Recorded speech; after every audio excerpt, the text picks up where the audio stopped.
Hello everyone, this is Blackbear Senpai. Welcome to Blackbear Senpai 2, where I speak everything Chainsaw Man. And guys, Chapter 102. Chapter 102 is perhaps one of my favorite Chainsaw Man chapters. I didn't know it was going to come so soon, but the way this was written, Tatsuki Fujimoto is on a whole nother planet, because this chapter really just got the heart going for me. Between the way the panels were drawn and the big return, it was great. Like the flashback, it was.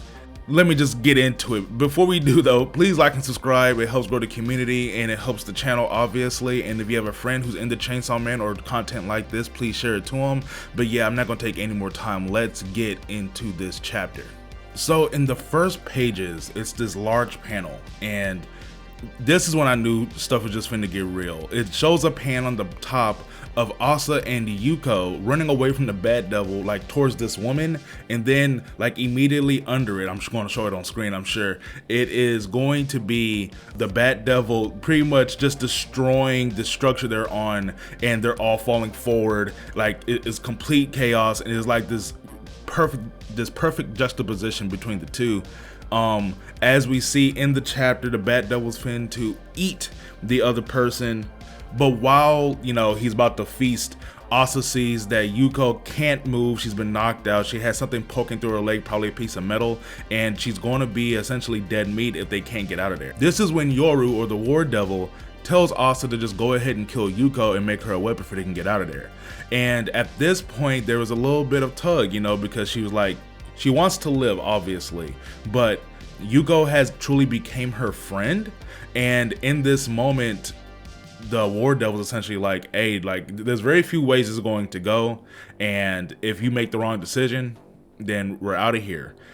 And to kind of like push the button a little bit, the War Devil's like, hey, I know you didn't feel bad for killing Bucky. You felt bad that you were seen killing Bucky. And it kind of shows this scene where it's like people were just staring at her. And this is part of her PTSD of the situation, of just her life right now in general, is that she wanted to live more selfishly, but she's like this good person at heart, but she had made this very thorny and hard exterior to where people couldn't get to know her, and she was pushing people away kind of simultaneously. So now with the situation at hand, she doesn't really know how to go about it.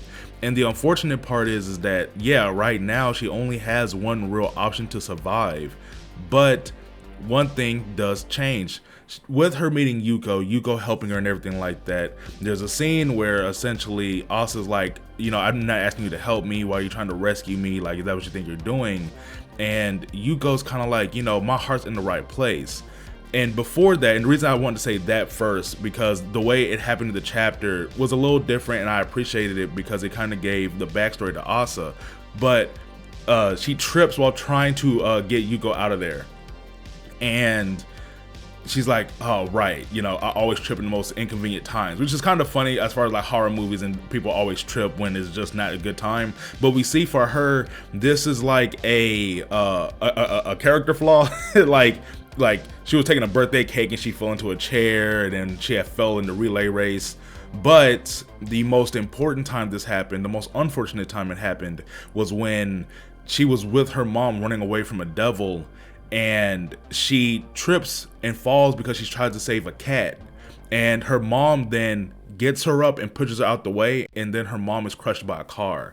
And she blames herself for that death because she didn't have to save the cat, but her heart was in the right place. And that is what Yuko basically showed her, that if things go wrong for me or something doesn't happen the way we'd want it, as long as my heart is in the right place, then it's fine.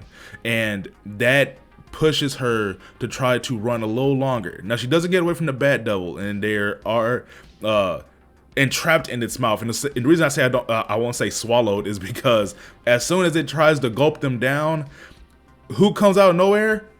The Cockroach Devil being attacked by Chainsaw Man. It was great.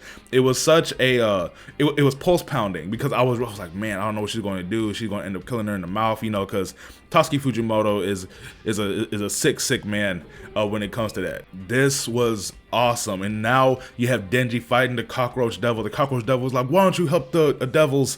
Why are you doing this? Just oh, so you want to be a hero? And he picks up like this car full of old people and this young man, and he drops him. He's like, pick one.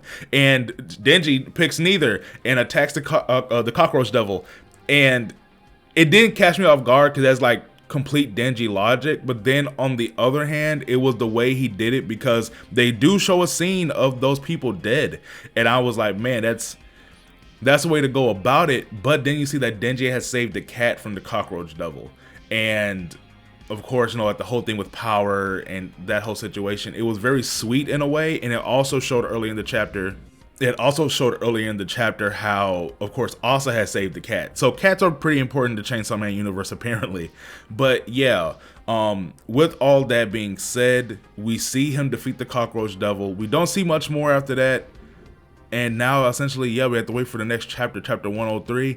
We do get it next week, so there won't be another break, so that's pretty good. But yeah, that break in between was well deserved because this chapter was well done. This is a damn good chapter. This was peak Chainsaw Man for me. This tied in a lot of things and I really enjoyed it. And I'm pretty sure everyone else is going to enjoy it thoroughly as well. But yeah, this was Blackbird Senpai speaking. Again, if you enjoyed this, please like and subscribe. I hope you guys have a great day. Peace.